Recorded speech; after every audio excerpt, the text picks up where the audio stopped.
Stargirl Chapter 6. Hillary herself set the stage the day before. In the middle of lunch, she got up from her table and walked over to Stargirl. For half a minute, she just stood behind Stargirl's chair. Silence everywhere, except for tinklings in the kitchen. Only Stargirl was still chewing. Hillary moved around to the side. "I'm Hillary Kimball," she said. Stargirl looked up. She smiled. She said, "I know." "My birthday is tomorrow." "I know."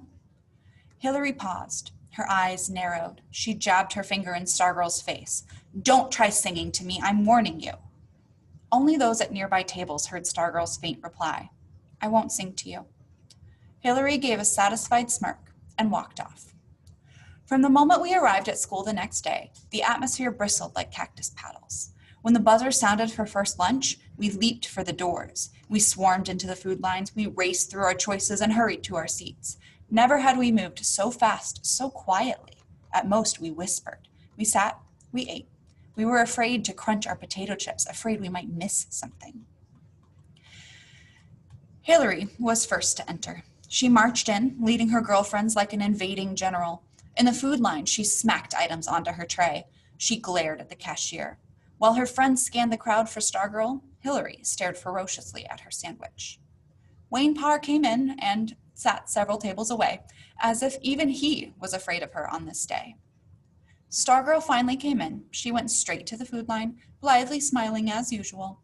Both she and Hillary seemed unaware of each other.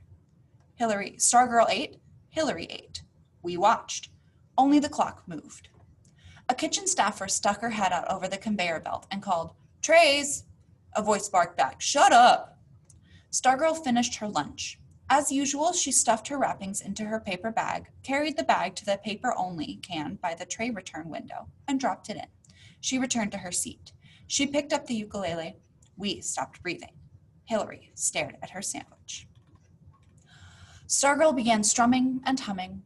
She stood. She strolled between the tables, humming, strumming. 300 pairs of eyes followed her. She came to Hillary Kimball's table and kept on walking, right up to the table where Kevin and I sat with the hot seat crew. She stopped, and she sang Happy Birthday.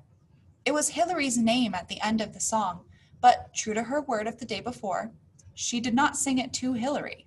She sang it to me. She stood at my shoulder and looked down at me, smiling and singing, and I didn't know whether to look down at my hands or up at her face, so I did some of each. My face was burning. When she finished, the students burst from their silence with wild applause. Hillary Kimball stomped from the lunchroom. Kevin looked up at Stargirl and pointed at me and said what everyone must have been thinking. "Why him?" Stargirl tilted her head as if studying me. She grinned mischievously.